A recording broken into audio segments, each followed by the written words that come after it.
Բարև ձեզ սիրելի հեռուստադիտողներ, այսօրվա մեր հաղորդմանը կխոսենք սյուներ եկեղեցում հասկացության մասին։ Գաղատացիս թղթի 2-րդ գլխի 9-րդ խոսքում Պողոս առաքյալը Պետրոսին, Հակոբոսին եւ Հովհաննեսին անվանում է եկեղեցու սյուներ։ Այս թեմայով կխոսենք մեր Հովև Արթուրի հետ։ Հովև Արթուր, ինչի նկատի ունի Պողոս առաքյալը սյուներ անվանելով։ Այսինքն իրանք էին այն գլխավոր պատասխանատուները, իրանց վրա էր ամբողջ ծառայությունը կամ կարկառուն դեմքերը, կամ ասենք այն մարդիկ, ովքեր որոշումներ են ընդունում, առաջնորդները, սա նկատի ունի։ Իսկ մյուս առաքյալները, ասենք, կա տեղեկություն հանդիսացել են եկեղեցիներում, ուրիշ եկեղեցիներում, թե չեն եղել։ Չէ, այդ ժամանակ էլ կային էլի մարդիկ, բայց երևի նկատի ունի այն որոշողները, այն ամբողջ բեռը իրանց վրա վերցնողները, այս իմաստով։ Էլի միշտ էլ կան մարդիկ ու սյուն ասելով, մենք միգուցե էլ կանրադառնանք, տարբեր սյուներ կան, չէ՞։ Ինչքան մեծաշենք են, այնքան տարբեր սյուներ կան։ Այո։ Հայտնության գրքի 3-րդ գլխի 12-րդ տողում գրված է. «Հաղթողին իմ Աստծու տաճարում սյուն պիտի դարձնեմ, ու նա այլևս այնտեղից դուրս չի գալու»։ Սա ինչ է, սա պաշտոն է, սա կոչում է լինել սյուն, կամ դա ինչ-որ հոգևոր վիճակ է, ինչ է իրանից ներկայացնում։ Երևի ամեն ինչն էլ իրար հետ, այն ինչ որ ասեցիր, այդ ամեն ինչ իրար հետ, որովհետև սյուն լինելը դա նշանակում է մարդը շատ հավատարիմ է, դա նշանակում է մարդը պատասխանատու է, ու նաև դա նշանակում է, որ մարդը իր վրա բեռ է վերցնում։ Որտեղ մեր Տեր Հիսուս Քրիստոս ասեց, եկեք ինձ մոտ, ես իմ լուծը կտամ, այդ բեռը, բայց դա թեթև է։ Այսինքն կան մարդիկ, որ իրոք այդ լուծի տակ են մտնում ու արդեն ծառայել, արդեն անել, ու ինչքան շատ է կարիքը, այնքան իրանց բեռն էլ է ծանրանում։ Որտեղ Աստված չունեցողից վերցնում է, տալիս է ունեցողին։ Դրա համար, ասենք, սյուն ասելով սա նկատի ունի, կամ ասենք սա նաև նախ պաշտոն է, նաև ասենք ծառայություն է, պաշտոն ծառայություն նույն բառերն է, բայց ամեն դեպքում սա է։ Ասենք կոչման մասին, սա ցանկացած քրիստոնյայի համար է։ Ինչ թվում է, այո։ Ցանկացած քրիստոնյա, եթե ամբողջովին նվիրվի, ամբողջովին պատրաստակամ լինի, Աստծուն ծառայի, այդ լուծի տակ մտնի, այո, իհարկե։ Ու պարտադիր չի, ասենք, այնպես պատկերացումը լինի, որ սյունը դա միայն առաքյալն է լինում։ Եթե առաքյալ չես, սյուն չես։ Տեղական եկեղեցիներում ես քիչ մարդ գիտեմ, որ առաքելական ծառայության մեջ են, բայց ցանկացած տեղական եկեղեցի ունի սյուներ, չի կարող առանց սյուներ լինի։ Չի կարող ուղղակի։ Ու դրանք լինում են կարող է տարբեր ծառայությունների պատասխանատուներ են, բայց դրանք սյուներ են։ Իմիջիալուց հենց այս տեղը, որ կարդացիր, Կարիք ջան, այդ տեղի հիման վրա է մեր եկեղեցում կոչվում Աստծո տուն։ Որ այդ սյուներն են, որ սա կարևոր են Աստծո տաճարի մեջ, Աստծո տան մեջ։ Այո, փաստորեն սա ինչ որ չափով կախում ունի մարդուց, քրիստոնյայից, իր որոշումներից, իր քայլերից։ Այո, ոչ թե ինչ որ չափով, այլ ամբողջությամբ, ես դες կասեի, որտեվ Աստված ցանկանում է, որ բոլորը փրկվեն եւ բոլորը դառնան ծառայողներ, պաշտոններ ունենան, բոլորի համար է դա։ Բայց մարդուց է կախված, իհարկե։ Ինչքան նա կնվիրվի, ինչքան թույլ կտա, որ Աստված իրան օգտագործի, ինչքան։ Պաստորեն սյուն լինելը դա սա մի յուրահատուկ կանչ չէ, այլ հասանելի, ասենք ինչպես օրինակ առաքյալի կանչ ունեցող կամ մարգարեի կանչ ունեցող ցանկացած ծառայող իր ծառայության մեջ կարող է դառնալ սյուն այդ ծառայության մեջ եկեղեցուն վերցնելու իր վրա։ Եթե սյուն ասելով նկատի ունենք մեկը, որ բեռը վերցնում է իր վրա, ծանրությունը վերցնում է իր վրա, դե սյունը ինչ ֆունկցիա ունի շինության մեջ։ Այսինքն կտուրի ամբողջ ծանրության մի մասը, այդ իր մասը, ինքը իր վրա է վերցնում։ Ու դա պետք է լինի հավատարիմ մարդ։ Այնպես մարդ չլինի, որ 2 ամիս հետո ուրիշ մտքի է։ Չի կարա ինքը սյուն լինի։ Ինքը կարող է լավ հոգևոր լինի, լավ կարող է քարոզող լինի, բայց սյուն լինելու համար մարդը պետք է հավատարիմ, վստահելի, նվիրված ու բեր կրող մարդ լինի։ Հա։ Սյուն ասելով դա նկատի ունենք։ Ու ըստ եթե էլի գնանք ճարտարապետության, ասենք շինության ուղղակի, շինություններ կա, որ ունի ավելի շատ սյուներ, 4 սյուն չի, կամ 3 չի, կամ 2 չի, շատ է։ Ու կան մեծ սյուներ, որ են հիմնական ծանրությունը իրանց վրա են վերցել, եւ կան մանր սյուներ, որ կտուրի են վերջի հատվածն են պահում, բայց դա էլ չէ կարևոր։ Իսկ այ եթե համեմատենք սյուների հետ ակտիվ ծառայողներին, այ ինչ տարբերություն կա ակտիվ ծառայողի ու սյուն լինելու միջև։ Ինչ նկատի ունենք ակտիվ ծառայել ասելով, դա է, ասենք ես կարող ուրիշ ձև հասկանամ, դու ուրիշ է, մեկը ուրիշ ձև մեզ լսողը։ Եկեղեցում ակտիվ գործունեության մեջ է իր ծառայության մեջ ունի պատասխանատվություն իր չափով, իր հանձնարարված ու քայլում է դրա մեջ։ Դա կարասյուն լինի իհարկե։ Ասենք եթե օրինակ վերցնենք, ասենք տնային ծառայության ավակը բանասյունի դեր է կատարում, այսինքն մի որոշակի խումբ մարդկանց հոգատանում, հանդիպում են, խոսում է, խորհուրդ է տալի, աղոթում են, այսինքն նա այդ բեռը իր վրա է վերցրել։ Չենք ասի եկեղեցու ամենակարևոր սյունն է այդ մարդը, բայց իր տեղում, իր չափով ինքը այդ բեռը իր վրա է կրում։ Այսինքն սյունի, եթե ասենք ասենք սյան ամենահատկանշական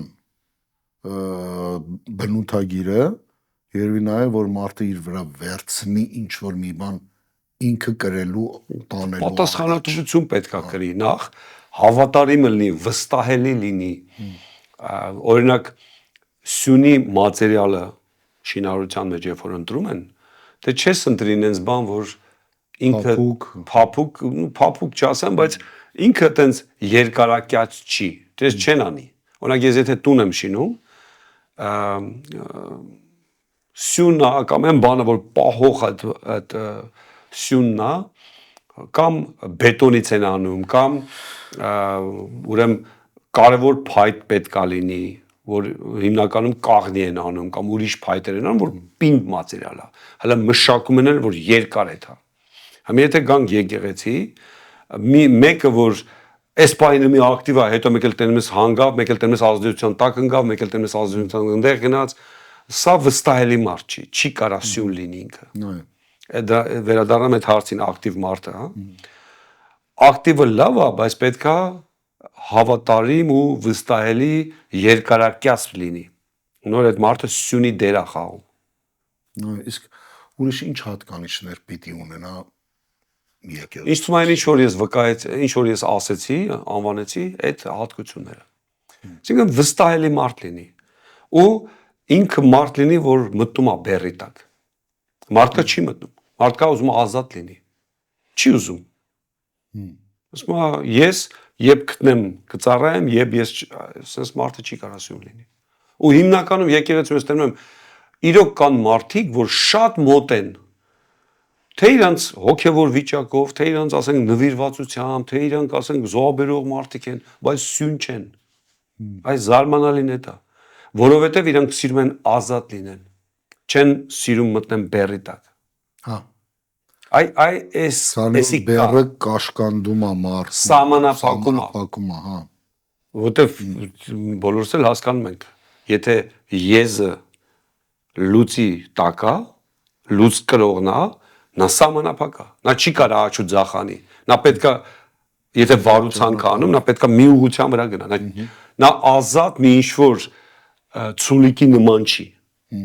Կամ ազատ մի ինչ-որ կենթանու նման չի, որ ուզի, վազի, ոչ, նա արդեն բեռի տակ է մտել։ Սա կարևոր հատկություն է։ Մարդը կարա լավ Աստվածաշունչ կարդա, Աստվածաշունչի տեղեր ասի, բայց նա սյուն չկարա չլինի։ Չկարողանա դառնա։ Նախ չեն էլ վստահի ու չել կարողանալու, որովհետև եթե նույնիսկ եկեղեցուց վստահություն լինի կամ հովվի կողմից, բայց եթե ինքը հասկանալի կամ մեկ ստեղա, մեկ ընդեղա, եթե մարդը էսենս է, դե վաղ թե ուշ ինքը չի կարա լինի սյուն, չի լինում ու պրակտիկան ցույց է տալի, որ չի լինում։ Իսկ այ օրինակ երիտասարդ հավատացյալը, ես չեմ ասում տարիքով, այլ հավատքի մեջ երիտասարդ հավատացյալը, ինչ որ մի ժամանակ, ինչ որ մի կյանք, մի փորձ պիտի ունենա, որ վստահվի իրան, թե չեմ կարծում։ Պարտադիր չի, որ երիտասարդը դառնա 50 տարեկան, նոր մենք ասենք սյունայինք։ Ոչ, իհարկե ոչ։ Իհարկե նենց էլ չի, որ մի ամսում, երկու ամսում մենք ասում ենք սյո դու եկեղեցու ամենակարևոր սյունն ես։ Իհարկե ոչ։ Բայց երբ որ տենում ենք մարդը լուրջ է, մարդը նվիրված է, հավատարիմ է, այն իր դրված տեղում ինքը այն փոքրի մեջ հավատարիմ է, նա սյունի մատերիալ արդեն եթե կոպիտ կարելի ասել։ այ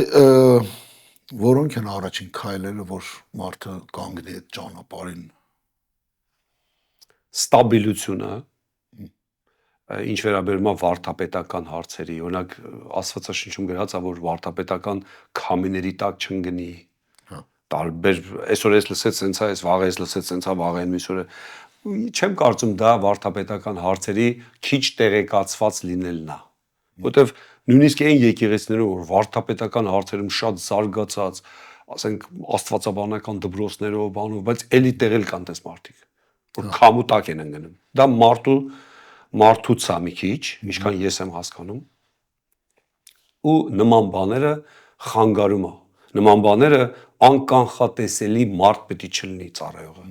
Չգիտես վաղը ինչ է խոսալու ինքը։ Հիմնականում սենց։ Այսինքն ստաբիլիզացիան առաջին Ստաբիլությունը, դե ասեցի ուղղակի չեմ ուզում կրկնեմ նույն բառերը, ասենք վստահելի, հավատարիմ, հավատարմությունն էլ է շատ կարևոր։ Իսկ օրինակ ասենք նման նորահավատին կամ երիտասարդին ասենք պետք է ինչ-որ առաջնորդող, ով կուղղորդի իրան, որպեսզի նա հասնի այդ Այո, հիմնական առաջնորդը կարա լինի տնային խմբակի ավակի տեսքով, կարա լինի, եթե դա երիտասարդ է, երիտասարդականի ավակի, ասենք հովի, ասենք, բայց շատ բան կախված է հենց երիտասարդից։ Հիմնական առաջնորդողը Սուրբ Հոգին է մարդու կյանքում։ Բայց երիտասարդից է շատ կախված։ Օրինակ, ես եթե հիշեմ իմ, որ նորահավատ էի, ես 26 տարեկանում եմ ապաշխարել, այդ ժամանակ երիտասարդական ծառայություններ համարյա թե չկային, այն եկեղեցում որտեղ ես էի, կամ եթե կային էլ ես չէի մասնակցում, ոչ թե որ չէի ուզում, այլ նենց էր, որ մի որոշակի մարդկանց համար էր միգուցե, ես միջև էլ կարող հիշեմ։ Ամենադեպս չկար, իմ ժամանակ չկար, բայց նենց էլ չէր, ասենք, որ ինչ-որ մեկը ինձ իրենց հատուկ առաջնորդում էր, կյանքի այդպես բաներից բացատրում էր բան, հիմնական բացատրողը եղել է Սուրբ Հոգին։ Ես գտնում եմ, որ սա միակ լավ ձևն է։ Իհարկե, ցանկացած եկեղեցում կան մարդիկ, որոնք որոշակի բաներից առաջնորդում են, ասում են զգուշեղի, այս իա ճիշտ, սա իա սխալ, ու մեծ մասը կախված է մարդուց արդեն։ Եթե ինքը իր կյանքը տա Տիրոջը, անմնացորդ կենթանի զոհանի իրան, ուրիշ մտքեր չունենա, ուրիշ պլաններ չունենա, ամբողջովին մտնի Աստծո պլանի մեջ։ Այս մասին կխոսենք այդ հետևանքների, հա, բայց այս պահին ասցիք զոհերի մասին։ Ինչ մարտահրավերներ է սպասում մարդուն այդ ճանապարհը, երբ որ մարդը ընտրում է այդ ճանապարհը։ Միշտ խանգարող բաներ կան, հենց էսա հավատարիմ մարդը вообще ընդհանրապես Աստվածաշնչում շատ է գնահատվում, ասում ով կճարի հավատարիմ մարդը։ Հավատարիմ մարդը օրինակներ կա, որ ինձի շատ խորն է, ես խորը վերապրել եմ Աստծուն, իմանալով հենց այդ փաստը ուղղակի։ Մարդը կարա չքարոզի, բայց երբ որ լսում ես մեկը, օրինակ եմ ասում, 40 տարի կամ 38 տարի հովի օգնականն է կամ մոտ 30 տարի կամ 50 տարի մեկը եկեղեցու հաշվապան է։ Հենց այդ նախադասությունը իմ վրա մեծ ազդեցություն է թողում։ Մարդը կարա ընդհանրապես բան չասի, կարա շատ բաներից խոսա, բայց այդ փաստը ինքնին արդեն շատ բաների մասն է խոսում։ Որ այդ տարիների ընթացքում հաստատ եղած կլինեն պատճառներ, որ ինքը նեղվի, հաստատ եղած կլինեն բաներ, որ ինքը այդքան համաձայն չի, բայց հավատարիմ մնալ ծառայել, դա խոսում է մի բանի մասին, որ մարդը նվիրված է, մարդը չնայելով շատ արգելքներին, չնայելով ինքը իր գործն անում ու Աստծուն նվիրված է ու իր եկեղեցուն, իր հովին է նվիրված։ Սրանք մարգարիտներ են ուղղակի, գանձեր են Աստծո տան մեջ։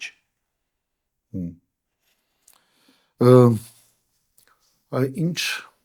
վտանգներ կարան լինեն, երբ երիտասարդը, ասենք ասենք երիտասարդ հավատացյալը ընտրվի կամ կանգնի որպես սյուն եկեղեցում,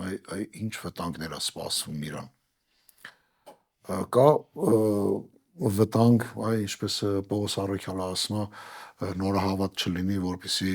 չգոռոզանա ու սատանայի թակարդան կնի, այն նման վտանգներ սպասվում է մարդուն։ Ինձ թվում է ցանկացած մարդու հետ կապված կան վտանգներ, ցանկացած։ Ես դեպքեր գիտեմ, որ ես նոր ասեցի, ասենք հաշվապան երկար տարիների, 20-25 տարվա հաշվապահ, դες դեպքեր եմ ես լսել իմ ընկեր, ասենք հովից կամ բան, 25 տարվա հաշվապան, հավատարիմ մարդ, նվիրված, մեկ էլ ամբողջ եկեղեցու գումարը վերցնում փախնում է։ Ոնց կարա դες բան լինի։ Կամ ասենք երկար տարիների ծառայող մարդը մեկ էլ տեն մեծ մի հատ մեղքի պատճառով ընդհանրապես ընկնում է։ Այսինքն վտանգ միշտ կա, կամ տնային ծառայության ավագը այդ իր խմբին առանձնացնում է, առանձին ծառայություն է սկսում։ Այդպես բաներ լինում են, Աստված տա մեր եկեղեցիներում ընդհանրապես չլինի, բայց որևէ դու երիտասարդի մասին ասցիր հարցը, բայց որևէ մեկից չկա այդ, ասենց կոպիտ ասած գարանտիան, որ իրանց մոտ դա չի լինի։ Երիտասարդը իհարկե եթե նորահավատ է, իհարկե դեռ շուտ է, բայց էլի նայած եկեղեցի։ Ես հիշում եմ, որ մենք նոր էինք սկսել մեր ծառայությունը, կոպիտ ասած բոլորս էլ նորահավատ էինք։ Ու երբ որ գենտում այդ ծառայությունը նոր սկսել էր, ուզած թե չուզած, դու պետք է առաջի գործը սյուներին ընտրես։ Չես կարող առանց սյուների կտուր ունենաս։ Այդ կտուրը օդի մեջ չի լինի։ Դու ես, դու ես, դու հիմի ընթացքում ով մնաց, ով չմնաց, իհարկե դա նաև Սուրբ Հոգով պետք է արվի, ում ենք նշանակում, ում ենք տալի, ում եւ այլն, բայց փառք Աստծո, մեր դեպքում հիմնական մարդիկ նույն ձև այսօր էլ ծառայում են։ Արդեն անցել է 20 տարի եւ ավել։ Ուզում ասեմ, մի կողմից պետք չի մենք վախենանք կամ մտահոգվենք, որ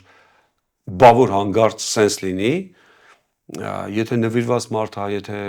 վստահելի մարդ է, կարելի է նաև վստահել որոշ բաներ, բայց էլ եմ ասում, պարտադիր չի, եթե դա կայացած եկեղեցի է, ինքը չի էլ կարա մի անգամից լինի այն ամենակարևոր սյունը եկեղեցում, չի էլ կարա լինի։ Սա աճման process է։ Այո,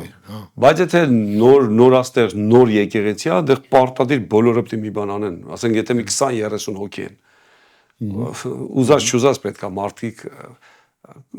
հովի շուրջ մարդիկ լինեն, որ ինչ որ ծառայություններ են անում։ Բայց կարելի է ասել քիչ պակաս չէ, թեկուզ 20-30 հոգու մեջ, էլի քիչ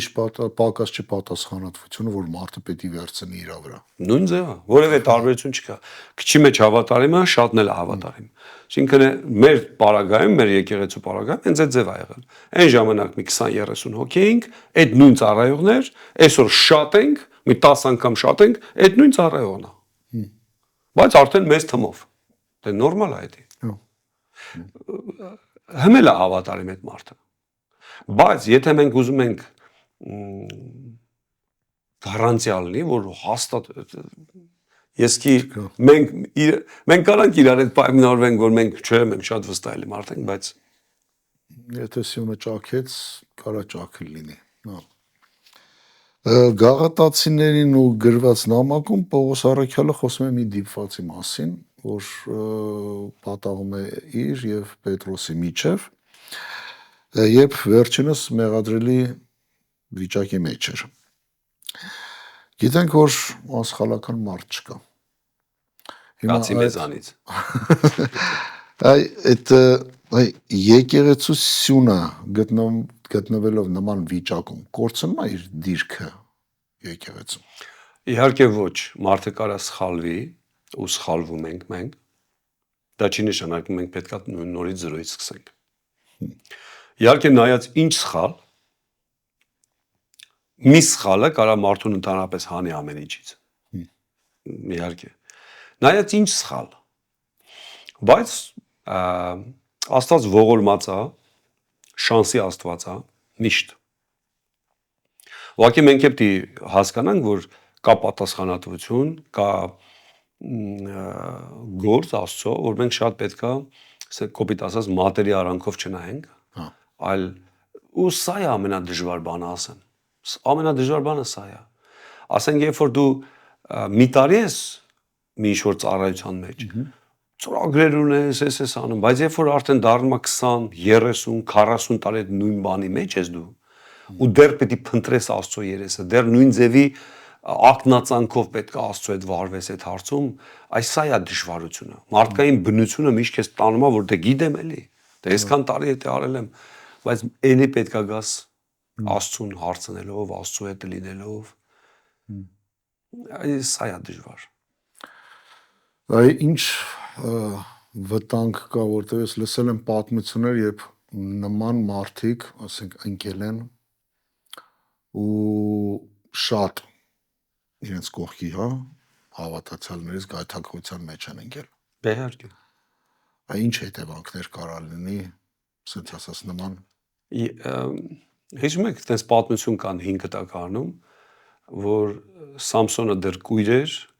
արդեն կորցրել էր իր ամեն ինչը գերության մեջ, բայց Աստված շանս տվեց, ինքը ինչ արեց։ Երկու կարևոր սյուները տեղա շարժարեց, տեղից հանեց ու ամբողջ շինությունը փլվեց ու ավելի շատ մարդ մահացան, քան թե միջև այդ ինքը իր միջոցով այդ թշնամիներից մահացել էին։ Այսինքն սյունը երբ որ ընկնում է, այդ ամբողջ կտուրով բանով ընկնում է մարդկանց գլխին։ Այս սա է տեղի ունենում։ Չես կարող ասես դե այդ ում գլխին որ ընկավ, իրանք էին մեղավոր։ Իրանք պետքա մենք միշտ ասում ենք քո հավատքը պետք է լինի առ Հիսուս Քրիստոս։ Հիսուս Քրիստոսը ստաբիլ է։ Հիսուս Քրիստոսը երբեք չի մեղանչում։ Եթե Հիսուսին ենք մենք հետևում, մենք երբեք չենք գայթակղվի։ Բայց հետևանք լինում ասես տենց։ Ուղղակի որոշների դեպքում կարա մահացու հետևանք լինի։ Որոշների դեպքում վիրավորվեցին, քերծվեցինք, բայց վերջը բուժվեցին, գնացինք առաջ։ Նայած ինչ հետևանք է թողում։ Համի եթե ասենք մեկին ես իմ դուրը եկել է որպես քարոզող, որպես ուսուցիչ, ես իրանից սովորել եմ, ինքը իմ օրինակն ա եղել եւ այլն, եթե ինքը ենթադրենք շնության մեջ է կամ ընկավ, իրոքնս մեղքի մեջ է, եթե ես դրա պատճառով էլ չեմ գնում եկեղեցի, այսի մեծ խնդրեմ է։ Սա մահացու բան է արդեն։ Բայց եթե դա ցավ ապաճառի, վատը զգամ, իհարկե, բազդելու եմ վրա դա։ Որտեւ ես այդ մարդու միջոցով եմ շատ բաները սնվել, տեղը դրել եւ այլն։ Այսինքն սյունը երբ որ ընկնում է միշտ հետևանք կա։ Չի, եթե սյունը ընկնի, կառույցից ոչ մի բան չտեղաշարժվի, ուրեմն Սյուն չէր։ չէ, դեկորատիվ սյուն էր ուղղակի։ Ասենք ինքը սյուն էր, բայց դեկորատիվ, ինքը որևէ ծանրություն չէր կրում։ Այս թեմայի հետ կապված մի սենց հարց, ինչ վտանգ կարա լինի, երբ որ եկեղեցին կախված լինի մեկ անհատից։ Օ, շատ վատ։ Միշտ լավ է որ կա գոնե մի հոգի որ սյուն է, դա լավ է։ Բայց եթե մի հոգու վրա է, դա վատ է։ Ես պատկերացնում եմ, եթե մի հոգի է սյուն եկեղեցում, գոնե դա հովիվը պետք է լինի։ Եթե հովիվը չէ սյունը, այդտեղ խնդրեմ կա։ Բայց դա լավ չի, որովհետև համաձայն եմ թող մի քիչ մեծ սյուն լինի հովիվը, բայց ելի ուրիշ սյուններ պետք է լինեն, որ շինություն լինի։ Բացի վրանից ես ուրիշ շինություն, միգուցե կա այլ ուրիշ շինություն, որ միսիան վրա է ամբողջ կտուրը։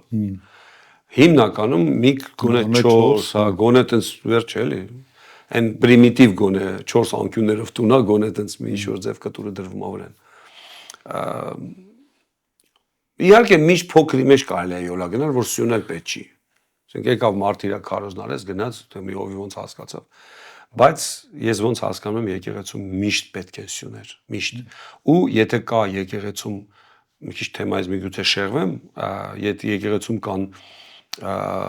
մոնոպոլ ծառայողներ, տենց արտահայտություն եմ անում, կամ ասենք մեկը, որ իրան փոխարինող չկա, էսի պրոբլեմ է։ Լավ է միշտ որ մեկը փոխարինի։ Դա միշտ է լավ։ Որտեվ եթե հանկարծ այդ մարդը չեկավ, եկեղեցին պրոբլեմ մեջ է։ Իսկ ասենք եկեղեցին օրինակ կարա նախատեսի, որ ասենք այնպիսի պայմաններ ստեղծի, որպեսզի մոնոպոլ ծառայողներ չլինեն։ Դե հա, հնարավոր է լինի, դա պրոբլեմը այդ մարդունը չի, մասամբ։ Հիմա եթե ուրիշ մարդ չկա, հա, բայց նույնիսկ այդ մարդուց է ինչ մասը, որ ինքը բարձրացնի նման մարդիկ։ Որ ինքը մենակ չլինի տեղ։ Որոշ դեպքերում ես նկատում եմ մարդուն դուր է գալի, որ ինքն է մենակ։ Որ իրան են խնդրում, ինքը չեղավ, էդի գործը կանգնում է։ Բայց սա առողջ չի։ Միշտ պետք է լինեն մարդիկ, որ քարոզում են, երգում են, նվագում են, միշտ պետք է լինի ուրիշ մարդ, մի մարդու վրա չլինի։ Մենք տարիներ առաջ շատ խնդիրներ ենք ունեցել, որտեղ մի նվագող ա եղել, մի ինչ-որ մեկն ա եղել։ Այդ մեկն էլ չի գալի, վերջ։ Ձախողում է, վերջ։ Դրա համար մենք փորձում ենք որպես եկեղեցի արդեն, սա եկեղեցու ստրատեգիկ հարց է։ Սա հովվական ավակների հետ պետք է մշակվի այս հարցը, որ մի ծառայությունը չլինի մեկի, բայց ամեն դեպքում նույնիսկ եթե կան մարդիկ, սյունը եթե ընկավ, էլի հետևանք է թողելու։ Փոքր մասշտաբի, միջին մասշտաբի, մեծ մասշտաբի, բայց դա թողելու է հետևանք։ Աստված տա որ որևէ սյուն չընկնի, միշտ պինդ լինի։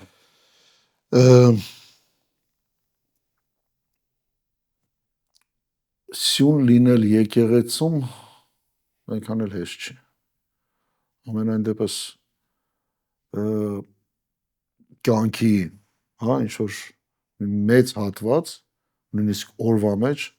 մարդը իրոք պիտի կրի այդ բեռը։ Այո։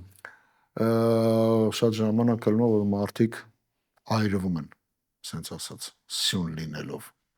Այ եկեղեցին ինչ պայմաններ կարա ստեղծի, որպեսզի սյուները ամուր մնան։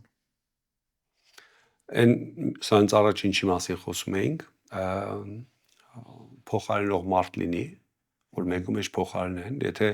մի հոգի միշտ պաշտամունքի ժամանակ ինքն է ծառայության մեջ, ինքը ազատ չի որ երկրպագի, ազատ չի որ ինքն էլ մի հատ քարոզ լսի, ինքն էլ մի հատ, այլ միշտ ծառայության մեջ է, սա պրոբլեմ է։ Մարդը չի սնվում, վաղ թե ուշ գլուխը ֆռալու է, ընկնելու է։ Բայց այ եկեղեցին պետք է նման բաները հետևի։ Իհարկե ստե նաև կախված է եկեղեցուց ճիշտ վարդապետության մեջ դնի, ճիշտ ուսուցանի, ճիշտ առաջնորդի։ Ինձ թվում է մնացած բաները կախված է արդեն մարդուց։ Այո, մենք միգուցե որոշ դեպքերում տենց իրար տենց ծիծաղելով ենք ասում, որ եթե ուզում ես Աստված քեզ օրհնի, Աստված ավելի գործ է տալու։ Դա է ալնելու օրհնությունը, բայց դա ճշմարտություն է։ Ճշմարտություն է դա։ Եթե ես որպես հովիվ մի հատ ինչ-որ նոր բան կա, որ ես պետքա մեկին վստահեմ, ես ում եմ տալու էդի, վստահելի մարդկանց եմ տալու։ Ես չեմ կարա մեկին տամ, որ չգիտեմ դա կլինի թե չէ։ Այսինքն վստահելի այդ սյուն կամ այդ եկեղեցու հիմքերից, ավակներից կամ ծառայողներից այդ որ վստահելի մարդիկ են, իրանց ենք տալի նոր բան։ Իրանց վրա է ավելանում նոր բեռեր։ Բայց արդեն այդ վստահելի մարդը, այդ սյուն ասած մարդը ինքը պետքա հոգա, որ իր թիմով ինքը կարան այդ բեռը կրի։ Մենակ իր վրա չվերցնի։ Ինքը պետք է իր շուրջը ունենա մարդիկ, որ իրանք էլ են մի ինչ-որ փոքր բան են մեկնավերցնում, մի փոքր բան են մեկ շինարարությունում նույնն է։ Ինչքան էլ հաստ ու ինչքան էլ լավ սյուն լինի, ամեն ձևով, ամեն դեպքում իրան ինչ-որ մի բանից ամրացնում են, ինչ-որ բանով շինարարության մեջ էլ է այդ ձև, որ ընես չլինի ամբողջ ծանրությունը այդ մի սյունի վրա է։ Այսինքն համ եկեղեցին ստե ունի անելիք, համ էլ այդ մարդը տվյալ մարդը ունի անելիք, որ հասկանալով այդ ամբողջ բեռը մտածի, որ չէ, ինձի թիմ է պետք։ Ճիշտ կազմակերպի ու Երբեք դու չես գտնի եկեղեցում մարդիկ, որ նույն ձև են, նույն քո բնավորության են, նույն ձև են մտածում, նույն ձև են տեսնում, նույն ձև են ուտում, չկան այդ ձև մարդիկ։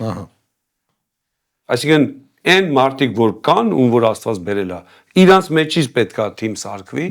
ու այդ մարդիկ պետքա ծառայեն։ Ու պարտադիր չի, որ բոլորը իմ նման լինեն։ Չեն լինելու։ Իսկ ասենք դեպքերում, եթե մարդը, ասենք, իր թիմի մեջ, բայց չկան մարդիկ, ովքեր որ վերցնեն իրանց վրա։ Սա ինքը պետք է սովորեցնի մարդկանց ոնց վերցնեն իրանց վրա, թե սա ինքնաբուխ մարդիկ իրանք պետք է գան ու առաջարկեն, ոնց է կատարվում պրակտիկայում։ Մի կողմից պետք չի, որ մարդուն ստիպես, ասենք հոգևոր լավ ձևերով, բայց ստիպում են, սա որևէ արդյունք ես չեմ տեսել, որ լինի։ Ամեն ինչ պետք է լինի կամավոր, որտեվ ամեն դեպքում այդ կենթանի զոհը մարդը պետք է կամավոր տանի իրան զոհի։ Դու կարաս մարդուն բացատրես ոնց են դա անում։ Օրինակ ցախը դնում են, կրակը վառում են ու քեզ դնում ես դրա մեջ։ Էդի կարաս բացատրես, բայց մարդը ինքը պետք է ընտրի իրան, որ դնի ցախի վրա։ Կոպիտ եմ ասում։ Իհարկե մենք որևէ ինքնասպանության բանտես բաների մասին չենք խոսի, ինքնայրելու դրա մասին չի խոսքը։ 5 տականից ես ուղղակի օրինակ եմ բերում։ Այո, մենք պետք է ու մենք անում ենք այդ վարդապետական հարցը, ծառայողական ոնց է, ինչ տեղեր է, ինչքան կարևոր է դա Աստծո համար, դες բաները բացում ենք, բայց ընտրությունը մարդունն է։ Այստեղ մենք որևէ բան չենք կարող անենք։ Իսկի ծնող իր երեխու վրա չի կարում։ Այո։ Մարդ իր կնոջ վրա չի կարում։ Կինը իր մարդու վրա չի կարում։ Ամեն մեկը առանձին պետք է ընտրություն։ Բայ իհարկե ընտրություն է։ Դու կարաս ստիպես, դու կարաս ես ասեմ ավելին, շատ եկեղեցիներում մարդիկ, շատ եկեղեցիներ նկատի ունեմ կան այդ ձև եկեղեցիներ, որ այն ձև են ստիպում, որ դա հոգեբանորեն այն ձևի ճնշում է լինում, որ մարդ ուղղակի ուզում է փախնի եկեղեցուց։ Այն ձև են տակտիկապես այն ձև են բացատրում, այն ձև են, այնպես պայմաններ են ստեղծում եկեղեցում, որ մարդը կամ պետք է այտենց լինի, կամ պետք է դուրս գա։ Կամ ծառայի վերցնի իր վրա, կամ Ես գտնում եմ, որ սա շանտաժ է արդեն, մանիպուլյացիա է, սա չի մեր նպատակը սա չի։ Ամեն դեպքում Աստված ցանկացած մարդուն տվել է ազատ կամք, ու այդ կամքը մարդունն է, դա մենք չենք կարա վերցնենք։ Հա, իհարկե մենք բացատրում ենք, ես ուզում եմ իր համար։ Իր համար պետք չի դες բաներ անել։ Իր տեղը դու չես կարա ընտրես։ Ընդհակառակը լավ հարաբերությունը կարա բերի տենց ընտրության։ Հով ջան, ասի դրա հակառակ կողմը նայենք, եթե եկեղեցին շատ լոյալ լինի ու թույլ տա, որ երբ մարդը կընտրի այն ժամանակ ես էլ իր վատ հետևանքը կամ ոնց ասեմ դանդաղ ընթացքը չի բերի եկեղեցու կյանքում այ որն է ոսկե միջինը որ ոչ մարդը ասենց ընդհանրապես երբ ուզենա այն ժամանակ ոչ էլ այդ ստիպողական այլ Չէ, պայմանները պետքա լինի պայման, այսինքն համենայն դեպս մեր եկեղեցում, ուրիշ եկեղեցիներն երևի միգուցե, մեր եկեղեցում ամեն խումբ ունի իր կանոնադրությունը, իր պայմանները։ Օրինակ եմ ասում, եթե փառաբանության խումբն է, եթե փորձին մարդը չի գալի, ինքը բեմ չի ելնում։ Պայմաններ կա։ Այսինքն էլի մենք թողում ենք մարդու ընտրության,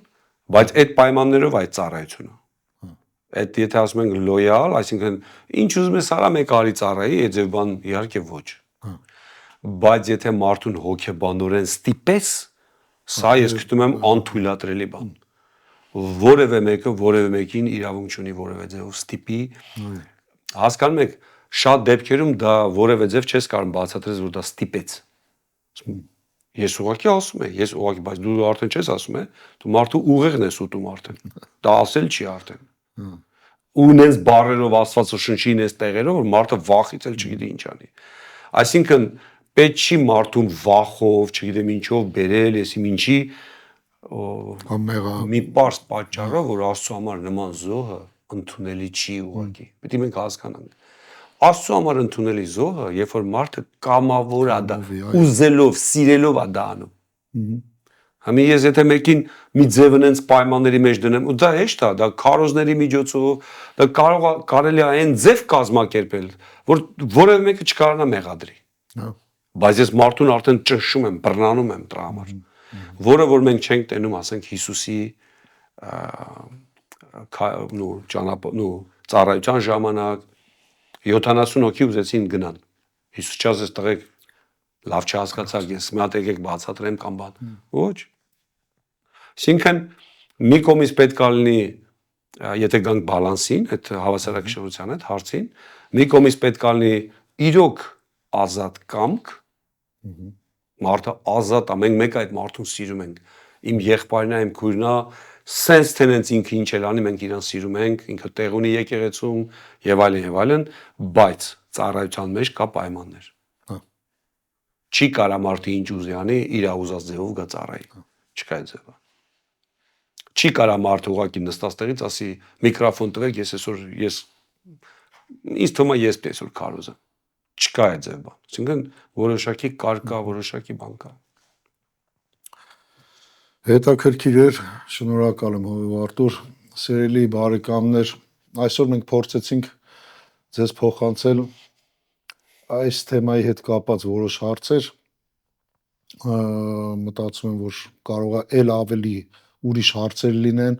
տարբեր տեսանկյուններ լինեն, կարող եք գրել ձեր հարցերը մեր էլեկտրոնային փոստին, եղեք օրհնված, գնացեք այդ ճանապարհով, որպեսզի սյուն լինեք ձեր եկեղեցում ու Աստծո գործին օգտակար ժամանակին հասնեք եւ օգուտը բերեք ձեր եկեղեցում։ Եղեք օրհնված։ Կհանդիպենք հաջորդ անգամ։